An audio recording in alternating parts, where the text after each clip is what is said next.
Bai, alize da. Egoera ikusita, beharrezkoa ikusi dugu manifestazio hau deitzea, pizka, erakusteko jendarteak esaten dagoena.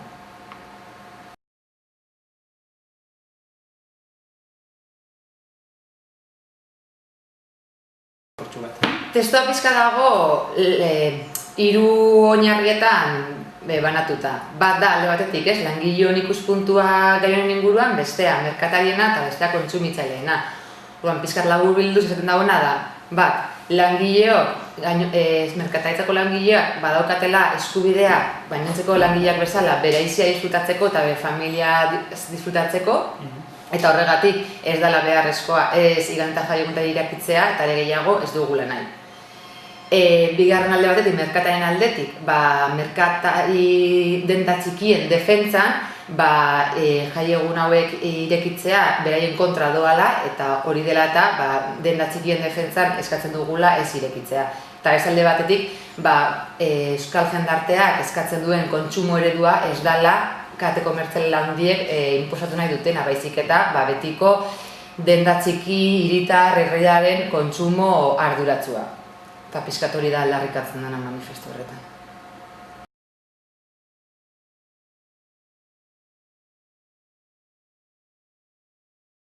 Argi dagoena da, eta gehiago krisi baldintza betan, kontsumoa bat da eta bakarra, hori badaude inkestak, estatistikak, ez bakarrik sindikatuak eginak, merkatariek beraiek eginak eta beraiek esaten dute.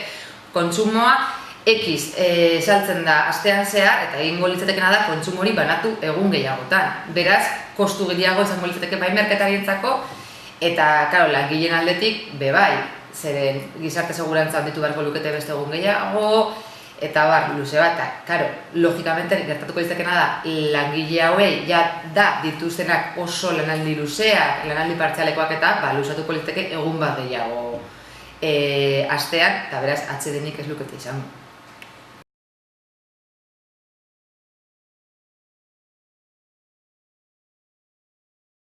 Egutegia guk argi daukagu Corte Inglesek zehaztutako egutegi badala.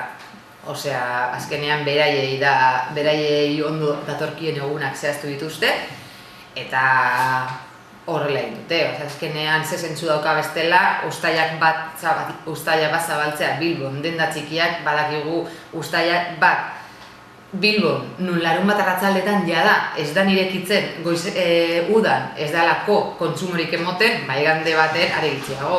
Horrek egiten dio on bakarrik da El Corte Inglés eta Ikea bezalako kate komertzial handiei.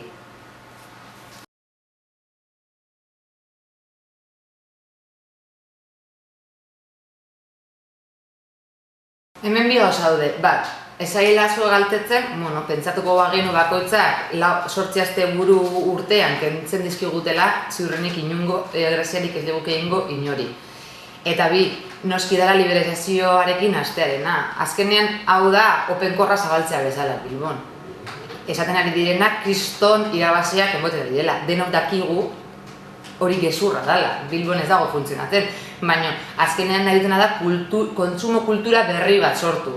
Eta kultura kontsumo berri hori sortzeko beharrezkoa da dendak egunero zabalik izatea.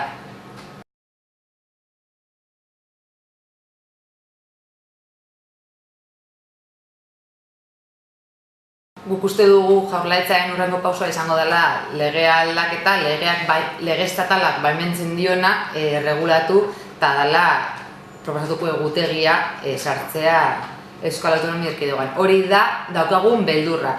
Izatez, ez azkuna bakarrik, PNV-soek eta PP hartutako akordio bat dalako Bilbokoa. Eta beraz pentsatzen dugu akordio hori Eusko Jaurlaritzan ere emon litekeela.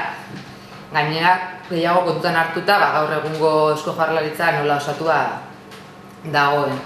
Eta horren kontra saiatuko gara, jardungo dugu, eta alderdi guzti horiekin hala ere bilerak eskatuko ditugu beraien jarrera jakiteko.